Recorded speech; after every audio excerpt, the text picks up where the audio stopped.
Hi hello ಎಲ್ರಿಗೂ ನಮಸ್ಕಾರ. Welcome to my YouTube channel. ಯಾರೆಲ್ಲ ನನ್ನ ಚಾನಲ್ನ ನೋಡ್ತಿದ್ದೀರಾ ಪ್ಲೀಸ್ ಸಬ್ಸ್ಕ್ರೈಬ್ ಆಗಿ ಸಪೋರ್ಟ್ ಮಾಡಿ. ನಾನಿಲ್ಲಿ ಮಸಾಲೆ ದೋಸೆ ಚಟ್ನಿನ ಮಾಡೋದು ಹೇಗೆ ಅಂತ ತೋರಿಸ್ಕೊಡ್ತಿದ್ದೀನಿ. 1 ಗಡ್ಡೆ ಬೆಳ್ಳುಳ್ಳಿ ತಗೊಂಡಿದ್ದೀನಿ, 1 ಇಡಿ ಆಗೋಷ್ಟು ಕರಿಬೇವಿನ ಸೊಪ್ಪು, ಮತ್ತೆ 7 ರಿಂದ 8 ಆಗೋಷ್ಟು ಬ್ಯಾಡಗಿ ಮೆಣಸಿನ್ಕಾಯಿ ತಗೊಂಡಿದ್ದೀನಿ, ರುಚಿಗೆ ತಕ್ಕಷ್ಟು ಉಪ್ಪು ತಗೊಂಡಿದ್ದೀನಿ,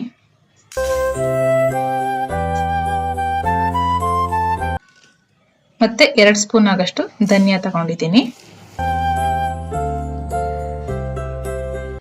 ಸಿಂಪಲ್ ಆಗಿ ಮಾಡ್ಕೊಂತಿದ್ದೀನಿ ಇಲ್ಲಿ ನಾನು.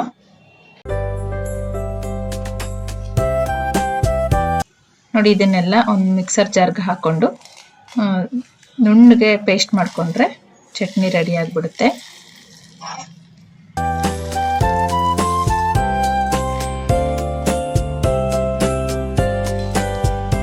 ಇದಿಷ್ಟನ್ನು ಹಾಕಿ ಸ್ವಲ್ಪ ನೀರು ಸೇರಿಸ್ಕೊಂಡು ರುಬ್ಕೊಬೇಕು.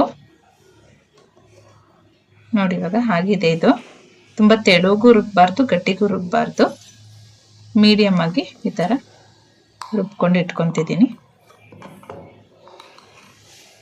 ಈ ಚಟ್ನಿನ 15 ರಿಂದ 20 ದಿನ ಫ್ರಿಜ್ ನಲ್ಲಿ ಇಟ್ಕೊಂಡು ಉಪಯೋಗಿಸ್ಕೊಬಹುದು, ಕೆಡೋದಿಲ್ಲ. ನೋಡಿ, ಇವಾಗ ನಾನು ಮಾಡೋದು ಹೇಗೆ ಅಂತ ತೋರಿಸ್ತೀನಿ. ಸಿಂಪಲ್ ಆಗಿ ಮನೆಯಲ್ಲೇ ಹೋಟೆಲ್ ಅಲ್ಲಿ ಸಿಗೋ ತರ ಚಟ್ನಿ ರೆಡಿ ಆಗ್ಬಿಡುತ್ತೆ. ನೋಡಿ, ಈ ತರ ಹಚ್ಕೊಂಡು ನಾನು 2 ಸೈಡ್ ದೋಸೆನ ಬೇಯಿಸ್ಕೊಂತಿದ್ದೀನಿ. ಅದು 2 ಸೈಡ್ ಬೇಯಿಸಿದ್ರೇನೆ ತುಂಬಾ ಚೆನ್ನಾಗಿ ಪರಿಮಳ ಬರುತ್ತೆ. ಇದು ಮನೆ ಎಲ್ಲ ಘಮ ಘಮ ಅಂತಿರುತ್ತೆ, ನಂಗೆ ಇಷ್ಟ ಆಗುತ್ತೆ. ಹಾಗಾಗಿ ನಾನು 2 ಸೈಡ್ ಬೇಯಿಸ್ಕೊಂತಿದ್ದೀನಿ ದೋಸೆನ.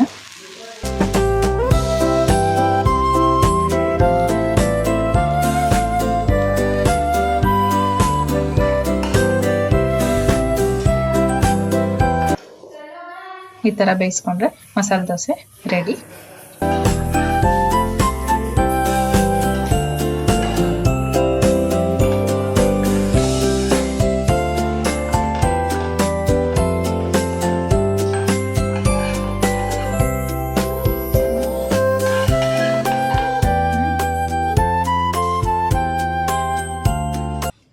ನೋಡಿದ್ರಲ್ವ ಫ್ರೆಂಡ್ಸ್, ಯಾವ ತರ ಸಿಂಪಲ್ ಆಗಿ ಮನೆಯಲ್ಲೇನೆ ಮಸಾಲೆ ದೋಸೆ ಚಟ್ನಿನ ಮಾಡ್ಕೊಬಹುದು ಅಂತ.